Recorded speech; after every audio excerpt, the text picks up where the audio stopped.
Black Panther Wakanda Forever. Forever. Came out this weekend. Me and Maggie went to the early Thursday showing, where we were surprised to find not a lot of people in our theater, which is always nice. I love walking in there and just nobody being there. It's great. And we sat down to watch Black Panther, and going into this, I was in a weird state. Like, I was excited, but I was also, I didn't really know. I didn't have any expectations, I guess. Like, I was excited just to be seeing, I loved the first Black Panther. Yeah. And I was very curious to see how they were going to handle it. I figured it'd be emotional because of the loss of Chadwick Boseman, of course. So I figured I'd probably cry several times, and I did. But I didn't really know story-wise what we were going to get. Like, because I honestly still didn't know who the new Black Panther would be. There was obviously some very easy guesses that you could have. Of course, we're not going to mention right now.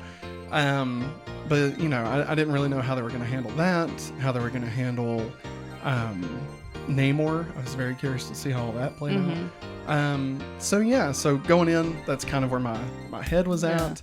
And then we started watching it. And, Maggie, where was your head at going into it? I was looking forward to it. I was really looking forward to how Namor would look and stuff. Or how they would update his story. Yeah, and how they would handle, Chadwick Boseman's passing, how they would handle all that. And this is a really beautiful film, too. It was. Gosh, it was very beautiful. But yeah, that's all we can say. Yeah. And honestly, it's going to be hard to not talk spoilers, so this section will probably be pretty short, just because of how secretive this movie has been. I feel like it's been even more secretive than previous Marvel movies. But I will say, I wasn't as hyped as I have been for previous movies. I'm trying to think, like, I was probably more hyped for Thor: Love and Thunder. Multiverse of Madness I was probably more hyped for. I think I just knew that this one was going to be different, and that it was going to be more emotional than, oh God, what could happen? I expected this to not really have too large of an impact overall on the MCU. That's usually where a lot of my hype comes from, is just where's the future of the MCU going. So that being said, and I've been wrestling with how I really feel about this movie. I feel like when we walked out of the theater and we were driving to go back home, I looked over at Maggie and I said, I feel pretty mid on this. And I feel like that's not the best way to explain how I'm feeling. I'll start with a few negatives. So, I love long movies. I'm totally fine with it being 3.5, 4 hours. I don't care. Whatever, as long as it's good, right? Yeah. This movie was 2 hours and 40 minutes, which is fine. The only thing is that I feel like some of the sub stories ultimately had no impact on the movie itself. Like, there's one character that we follow throughout the movie. And again, I'm staying spoiler free, but as you watch it, you'll pick up on who I'm talking about. And literally, you remove this character's entire, all their scenes has no impact. Like, the movie would be the exact same. And I would say that made up at least 15 minutes of the movie, at least. So, you could take that out, and now we're down to, 225, Yeah. And I feel like they were a bit, they lingered a bit on things. The stuff that was necessary to linger on, like, of course, anytime they were dealing with the grief or the characters dealing with the loss, or trying to find themselves, like especially with Angela Bassett's character, all of that was powerful and beautiful and heartbreaking and just wonderful, right? But then there was this whole other piece of the Namor stuff and how that plays into the overall story. And it just felt disconnected. right? Like, I know where the movie ends, and again, I'm not getting into spoilers. I'm aware enough to not get into spoilers. I feel like where the movie ends doesn't necessarily feel that was necessary. And I know there's an argument against that. When we get into spoilers, I'll even say the argument against that. But I just feel like with what the story was about grief, right? And about dealing with loss, I just felt like the A plot of Namor just really didn't congeal with that, you know? Like, I didn't feel that from his side. Not really. I mean, there were some things, you know, that they talk about that kind of lead into that. But I feel like the characters were coming from two totally different angles, and it just made it didn't feel like the story, for a story that's supposed to be having such a large impact on feelings of grief, like dealing with high emotions, right? This isn't just a standard Marvel movie. Like, we're actually trying to have a message with this, right? I feel like you really want those stories to interweave in a way that when it ends, it all comes together. And you're like, okay, I didn't see how this could actually impact the whole, but now that we're here, like, I get it. And I get what they're trying to say about Namor and his people, right? And I don't feel like we got that. To me, it felt like, and I really don't want to be this guy, but like, this was an impossible task for anybody. Okay. And I don't think anybody could have made a better movie than what they did in the time that they did. So I really think that this is the best that they could have done. But that being said, to me, it was obvious this was not the story that they set out to tell. And it was more the story that had to be created out of the tragic loss of Chadwick Boseman. And I get that, and I applaud them for trying. I feel that maybe it would have been in everybody's best interest to push back, right? To pull back, and to just give this time, and to just really figure out what do we want to do. Because I feel like the Namor stuff was probably in there from the beginning. Like, that was always, I feel like that was always going to be the story. And so then you have to completely redo this whole Chadwick Boseman storyline of him being the Black Panther. And like, you know, when you lose that character. Yeah. Because there's even stuff they talk about with Namor that builds off of things that happened in the first Black Panther. And I feel like if you have T'Challa, if you have him there, all of that starts making a lot more sense, right? Yeah. And he's the king now of Wakanda, and like Namor is the king of his people, and like now we start seeing how that story comes together, right? Yeah. But because of how the story has to go now, I just feel like it doesn't connect the way that would have, which sucks because I know they wanted it to, and I know that this movie is important beyond just what the story is, right? Like, it has importance in the world, like in our actual world. This movie is important, not just for Chadwick Boseman, not just for, you know, the entire community dealing with the loss of him, but I mean, like, it has a lot. Black Panther means something to people in the times that we live in, right? Yeah. Rightfully so. And so I get why they wouldn't want to delay, and I get why. You know, I get why they did it, but still, I felt that, unfortunately, that had an impact on the movie. Yeah. And the storytelling they were going for. And then, you know, I feel like there's some characters in the movie that are kind of bland a little bit. I don't want to say, okay, this isn't a spoiler, okay?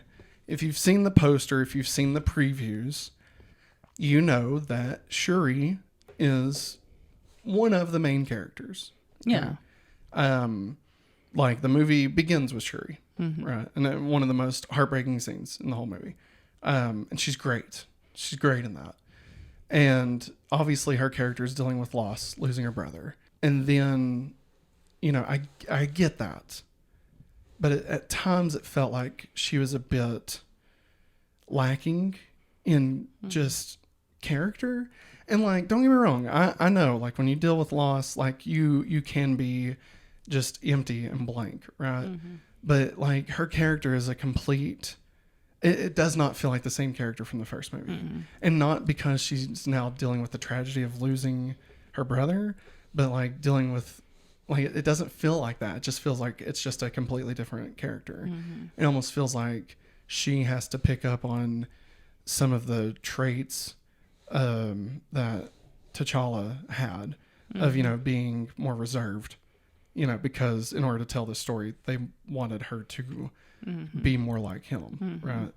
And like that's just not her character. Her character was very Fun. vocal, fun. And I get the funness being dialed down because of the loss of her brother. I get that. Believe me, I've had loss. Okay. I completely understand that.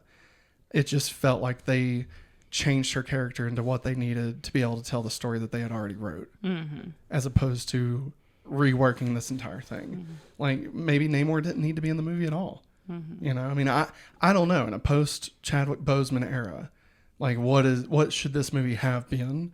And I honestly feel like it was a bit too spread out to really feel that loss. Like if we want to do a movie about losing T'Challa, then let's pull it in some. Like let's bring the family unit together, this core group of people, and let's just deal with them losing him. I mean, fuck, get rid of any bad guy. This doesn't have to end in a battle between two people or anything, like it can just be, dealing with loss. Right. And like, it didn't do that. Okay. It felt like it wanted to do that, but it didn't. And I don't know, I don't want to say anyone's to blame, but it's just, that's the thing is that this movie felt like it was at odds with itself. All that being said, I really enjoyed it. Like for the most part. And it kind of reminded me of The Winter Soldier, where it was definitely more like geopolitical politics going on. Like that was, I feel like it wasn't nearly as good as Winter Soldier. But I mean, if you're looking for more of the political thriller side of Marvel movies, this I feel like leads itself to that. Yeah. Okay. I think that's all I have to say. What do you have to say? That was a lot. You pretty much nailed it. Yeah. For non-spoilers. Yeah. I mean, how did you feel walking out of it? I really enjoyed Namor. I'll put it right out there. Really liked that. Yes, he was really good. I really the actor, the character. Yes, good Lord. I'll keep on hitting this. I really, really enjoyed that. Like you saying about Shuri, I do feel like, there's high points that, hey, yeah, she's feeling it. She's getting in the groove. And then there's times you see and it's just blank. Like, yeah. I don't know. You go from having Shuri and Black Panther and Infinity War, calling out Mark Ruffalo for not being smart enough, In a fun way. Yeah. She was fun. She was lighthearted, and like they completely demolished that. And I understand. I can hear you crunching. Sorry, it's okay. I had to crunch them. They were really small. I was afraid I was going to choke. I understand going through grief, losing somebody. It is hard, but it doesn't completely change your personality. I mean, it can. It can, but not like that. I feel like it could have been. Okay. I don't think this is a spoiler. I wouldn't qualify this as a spoiler. If you're hesitant to spoilers at all, maybe just go ahead and skip. But I wouldn't say this is a spoiler. I feel that what's her name? The character's name? I know Shuri. I know she becomes Ironheart. Like Riri. Comics. Yes, Riri. In this movie, of course, Riri is in this movie. It's in the trailers. It's in everything. I feel like they try and let Riri be to Shuri what Shuri was to T'Challa. And I feel like if there had been more of that, where we could see her bringing that out in Shuri, you know, and seeing the glimpses of the old Shuri, like that she's finding herself, you know. And I know with how everything ends up and stuff, I understand that, you know, I'll just leave that at that. Like, I understand where this movie goes. But I feel like if we had just seen those pieces along the way, I know there's an argument for, you know, when she sees certain things that she's not seen before, that you could, you know, see that as that. But honestly, it still just felt so distilled, you know? Yeah. I think that could have helped just to see those sparks of the old Shuri. Yeah. And at least help us kind of identify with her more, you know, and like I've been there. I've felt what she's felt. Yeah. And like feeling like you've lost yourself. Yeah. Right. And trying to fight through that. And like letting those sparks of life come back. Like, I just feel like it could have made her a bit more someone you could connect relatable. With. Yeah. Relatable. Thank you. But yeah, before we get into spoilers, Angela Bassett fucking kicked so much ass in this. Holy shit. Angela Bassett. She needs to be an Oscar nominee for sure. If she's not even nominated, it's a travesty. Yes. Like, she is, I have never felt more like hit right in the fucking heart than when she's talking about her loss. Yeah. I mean, that's just phenomenal. Yeah. Some odd choices were made during the movie about her. But like, you know, her acting, it's in and of itself. Yes. Fantastic. Yeah. I don't think there's not a spoiler.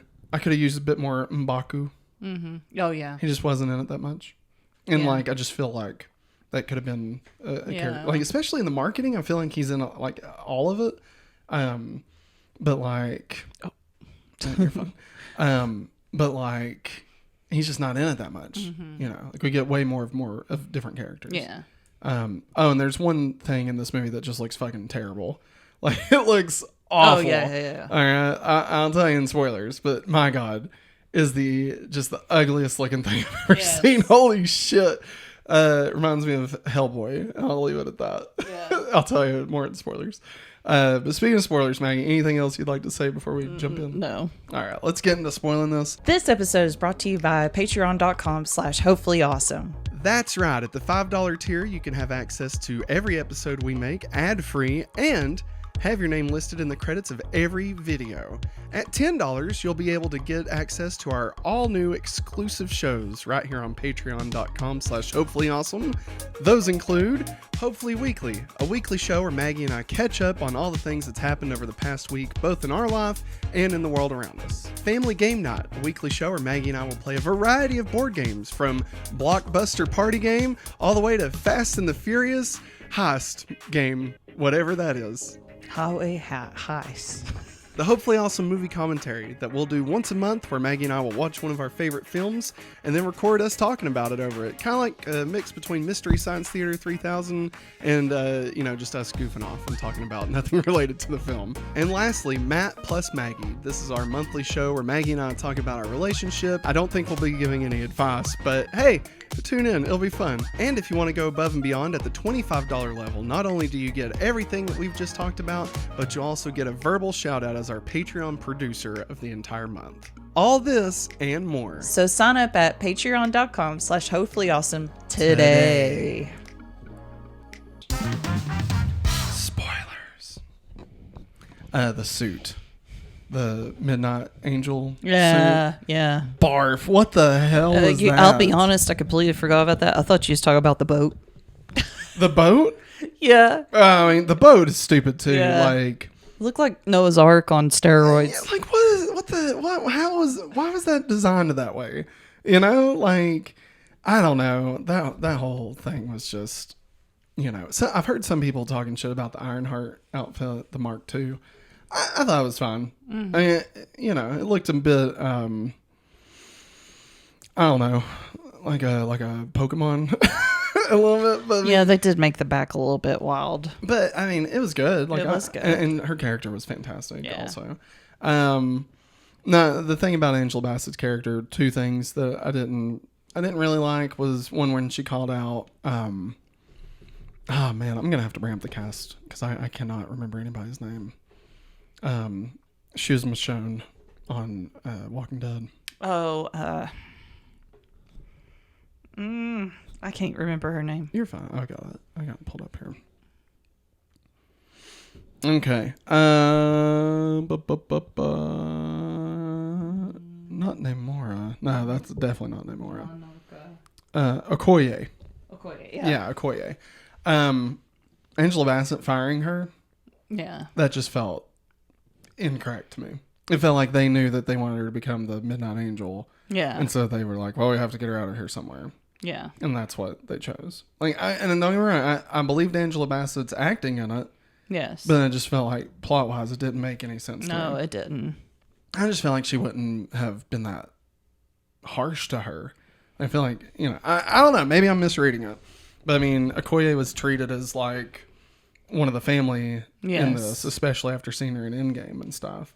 And, like, or even in Infinity War. Yeah. And I mean, the first Black Panther, I know she stands with Michael B. Jordan's character, but, still, it just, I don't know. It just hit me wrong. Yeah. And yeah, she throws that back up in her face, too. Yeah. Yeah. And, I didn't feel that. I just didn't feel that was accurate.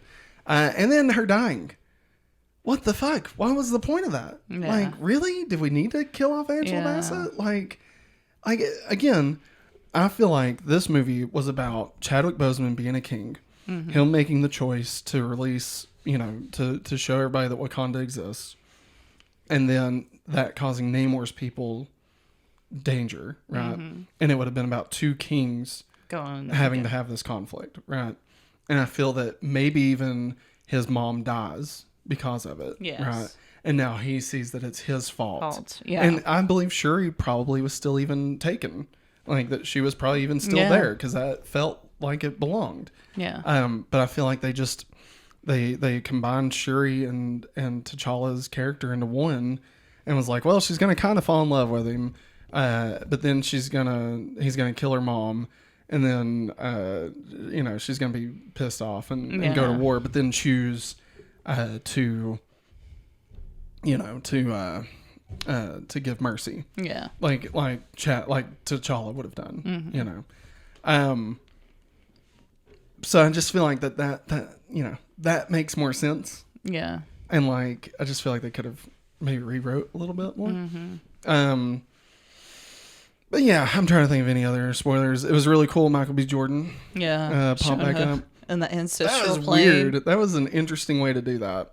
Because, like I told you on the way to the movie, I said, oh, yeah, Michael B. Jordan was on the red carpet. He had a really cool-looking yellow suit on. Yeah. And I was like, but I don't think that means anything. Yeah. I don't think he's in the movie. I think he just showed up because he knows Ryan Coogler and all this stuff. I was trying not to have too much hope for it. Yeah. Because I wanted him in it. But I'll be honest, I was kind of hoping, like, a crack in the sky and he's from another multiverse. I was like, please. I was on the fence of whether or not they were gonna do that in some way. And can we talk about just the ending of this movie? Like, okay, is M'Baku trying to be the king now? Because like, I don't understand that. That's why I'm not going to try to get into it, because she's not there. She's not there. Obviously, she goes off, and hangs out with Nakia? Yeah. And like, that's Nakia. Yeah. And that's fine. But like, he says he's going to challenge somebody. I'm like, well, who the fuck is he challenging? Like, I mean, I liked how he was like trying to be big brother for her, Yeah. But I felt like they left things ambiguous enough. Yeah. That Shuri could not be the Black Panther in the next one, and they could just write it off. Yeah. And that's honestly, and I don't know if that's because of, the trouble they had on set with her. Yeah. Like, I don't know, but it definitely, I think they chose to not reveal she is the Black Panther for a reason. And I don't think it was for marketing. I think it was because they didn't want to put the weight of this movie on that actress's shoulders. Yeah. Even though this whole movie is her movie. Yeah. Yeah. Like, it is her movie. She is the main character. Yeah. I don't know, man. I do have one gripe. Okay. Just you one. You went to the bathroom during this part, yeah. but when Shuri shows up as Black Panther and I can never say his name, M'Baku. M'Baku. M'Baku's. There you go. place, country. I don't know. I can't think of yeah. it. When she shows up, she hops out of the ship and she like, shows the elders and stuff that, and they're like, hey, did you get the flower? Blah, blah, blah, blah, blah. And like she explains it in a short way. Yeah. And then she's like, I want to talk to M'Baku alone. Yeah. I need everybody out. And they're like, yes, my queen. And everybody leaves. And she tells M'Baku, she said, you're going to help me kill Namor. And he said, no, no, no, no, no. Trying to convince her not to do it. That's not the way of going about it. That's not what your mother would have wanted. Yeah. And he said, your mother would have hoped this for you and this for you. And she says, my mother's dead. She's gone. All of her hopes and dreams went with her. I'm here now and I want to kill him. And you're going to help me kill Namor. Shit. Okay. So fast forward to the battle. And M'Baku's on the ship. But she's over there on the island. Yeah. So here's the thing. She told M'Baku, you're going to help me kill him. And M'Baku's nowhere nearby. Right. Like it has yeah. I'm like, what was the point? Like, I understand showing up to show the elders that, hey, yo. Yeah. This is real now. But like, what was the point of threatening M'Baku? Yeah. I felt bad for him. Yeah, I was like, he didn't really have anything yeah, to do with it. yeah. Yeah, and I didn't, kind of going back to the boat, like, I don't know. I just don't understand, like ratios. Yeah, like the whole thing was like, why would you if you're going to make a place that you all can fight on the water, why would you shape it like this, first off? Like, I would think maybe water. Yeah. So there's more space to fight. Yeah, and not just be fucking tossed off by the water people, Yes. And like the battle itself was kind of crappy. Like, I mean, it was cool when they like all jumped on the side of the boat and stuff. That was cool. And then that was pretty much it. That was like the only cool thing, I mean, especially when you compare it to the first one where they had like the fucking rhhinos and shit. Like that was rad. Like the blankets that were shields and stuff. Or even in Infinity War. Yeah. And then like, when they're like, hey, we made peace. And she's like, Wakanda forever. And like 12 people are like, yeah. Wakanda forever. Yeah. Yeah. It's just like, a handful of people. And it wasn't as like, like it wasn't the thing that they thought it was going to be. No. And like, but none of the main people died, obviously. No. The part that you said that you could take out of the movie entirely, that was 15 minutes long. Yeah. Oh yeah. Martin Freeman. Yeah. Nothing. It did nothing. There was nothing that was in his scenes that could have done anything. They could have just left it as a cameo, yeah, like you said first in scene, the car. They could have ended with him showing him, telling him about Riri. And that was it. And that would have been great. But then they were like, no, I think we need to put Val in here too, Yeah, spice things up and find out that they used to be married. And like, who cares? Even if they led that up to a cameo from Harrison Ford as the new General Ross, like, okay, that would almost make it more worth it. But instead, it's just, Yeah. like nothing happens. Like, and what does the government do about anything that they just they found out about? Yeah. They don't do anything. No. And they chase Riri and them and stuff. Yeah. But like, when they go to war with Atlanta, or not Atlanta, it's been renamed to something else. Yeah. They don't show up. They're not there. So it's like they literally have no impact on any of the movie. And I love Martin Freeman.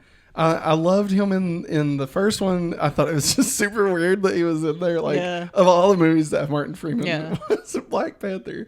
But yeah, it unnecessary. And in a movie that was bloated anyway, like, you could have saved that. You could have, chucked that out. Mm-hmm. I mean, that could have been in the Thunderbolts. Yeah. That could fit anywhere. Well, and I told you, I'm like, why go to all that waste? And like, in my mind, I was like, oh gosh, is she going to show up with, she going to show up with Black Widow? She's going to show up with the weird Captain America guy. Yeah.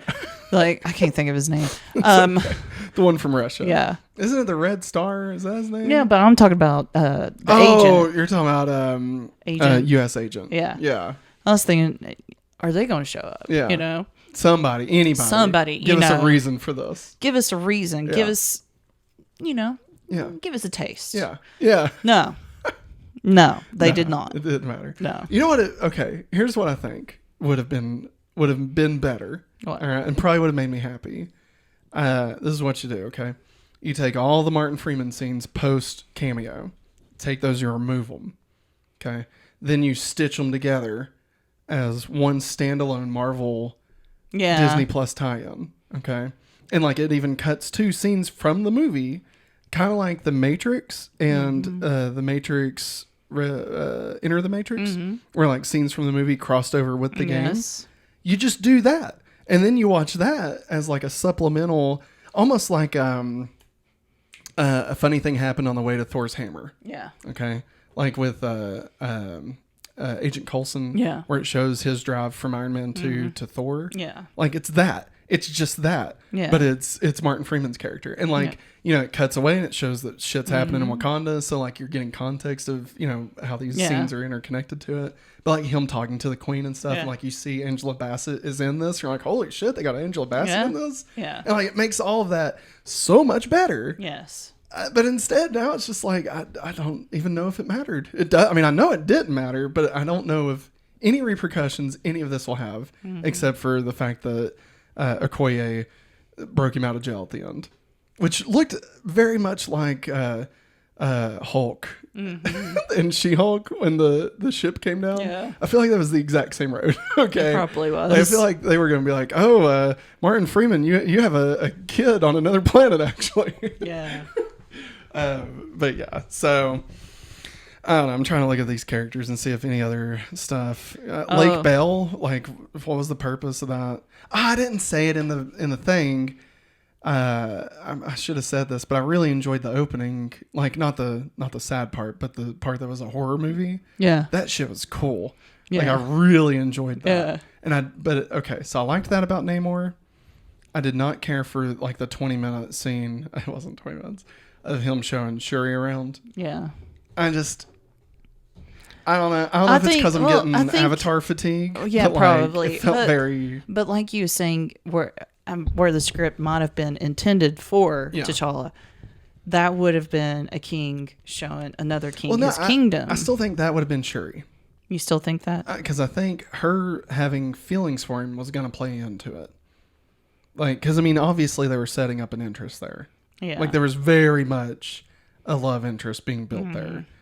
And then I almost feel like maybe Shuri would have been the one to convince T'Challa to show mercy.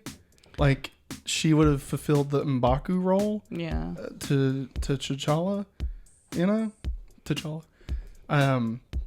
But I mean, you know, so I feel like that could have been in there, and maybe they could have leaned more into the romanticness of it, right? Or the romance of it. But I don't know. At the end, it's just like, yeah, I mean, you know, and like she's fumbling around that giant fucking suit. It like just looks stupid, okay? Like the big suit she's in, you know, the like going through. Oh yeah, the big like fucking space suit. That, you know, she's just going through the water tunnels. Like, oh, it just looked goofy as shit. You know? It took me a second. I'm like, what? Like, big really? suit? Come are you on, talking about, Shuri. Like, you haven't made an underwater suit. Like, come on. I mean, Iron Man had that in the first Avengers. Like, come on. Anyway, I don't know. Namor was cool. If maybe a bit forced to be more evil than necessary. Yeah. Like I feel like they had a good place for him, and then they just kind of kept pushing it until it was like, nah, he wants to conquer Earth. Yeah. Like, what the fuck? Why? And also, he said that he was the first mutant. So. Yeah. Well, he said he's a mutation. First, yeah. And then of course, me and you talked, and like in the MCU, he is the first mutant. Yeah. So. Yeah. Not bad. No, you're fine. You're fine. I mean, you know, it is what it is. I don't know. I don't think I have much else to say. I'm going to be interested to see where we end up in the list, because I'm very curious. Interesting. Yes, it is.